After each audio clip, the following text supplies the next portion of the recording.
Before the season started, I predicted every single team's record. We're going to go back today and see how many I got right. I definitely got a lot wrong though. First off, let's start with the AFC North. I had the Browns in last place of the division with a record of 10-7, which honestly, I was only one game off, so that's not too terribly bad. Next, I had the Ravens finishing 10-7. Kind of underrated them a little bit. They had 13 wins and were first. Next, I had the Steelers going 11-6. Again, only one game off. Then I had the Bengals going 13-4. I mean, come on, y'all can give me a little bit of slack because I didn't know Joe Burrow was going to be hurt for most of the season. Next, though, is going to be the AFC East, where I had the Patriots in last place, 6-11. I actually overshot them by 2 wins. And the Dolphins at 8-9. I don't necessarily know why I had their record this low. I guess because of the whole Tua injury situation. We didn't really know if he was going to stay healthy for the majority of the season or not. I had the Jets at 11-6. Obviously, I overshot them because I thought Aaron Rodgers was going to play the whole entire season, but he didn't. He only played 4 snaps. Then I had the Buffalo Bills at 12-5. Again, only one off. Let's get to the AFC South, where I had the Texans at 4-11. Okay, this is definitely my worst one. I definitely thought they were building something up in Houston, but I just thought it was going to take a lot longer than it actually did. I had the Colts going 5-12. 4 off, but that's still pretty bad. Next was the Tennessee Titans 7-10. Only 1 game difference from their actual record. And I had the Jaguars going 11-6. Hey, before they went on that awful tear at the last part of the season, they probably would have made this record. So we have the AFC West. I had the Raiders going 5-12. They were a little bit up there. I had the Denver Broncos going 11-6. I overshot them just a little bit. They went 8-9. The Chargers also going 11-6. This is probably one of my worst teams. They ended up going 5-12. The defense wasn't good at all, and Justin Herbert got hurt halfway through the season, so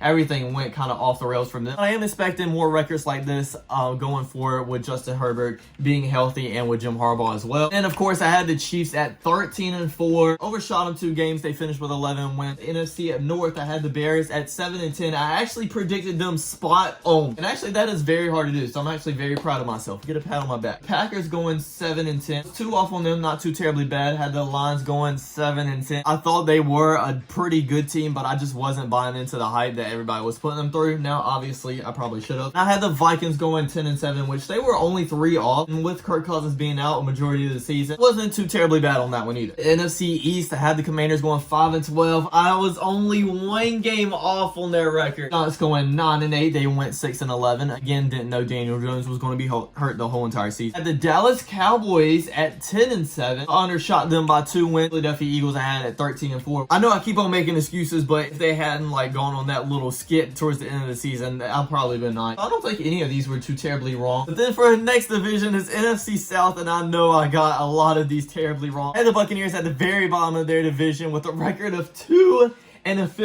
I mean, hey, with Baker Mayfield just recently getting kicked out, Cleveland, and then Carolina, and then Los Angeles as well, y'all can understand why I put them at this record. I didn't even know Baker Mayfield was going to be the starter. Y'all remember, he was having a battle with Kyle Trask to be the starting quarterback. The Falcons at 8-9, only 1 game off. Had the Saints at 10-7, again, was only 1 game off. Then, obviously, as you all know, it's only 1 team left. I had my Carolina Panthers at 10-7, winning the NFC South. It was off 8 games for them. I mean, I was thinking we made a run last year and we were missing mainly a quarterback, and then we got Bryce Young. Didn't know that we would struggle so much on offense. And for our last division, we have the NFC West. I had the Cardinals at 1-16, which they were bad, but I predicted them a lot worse than they actually were because they had 4 wins. The Rams at 5-12. For the season, I was kind of hoping and could think that the Rams would come back, but I just didn't really take that risk in the record predictions. I was off on 5 wins for them. Had the Seahawks at 7-10. A lot of people were clowning me for this because last year they got in the playoffs. Look what happened. I was only 2 wins off, and then obviously I had the 49ers at a record of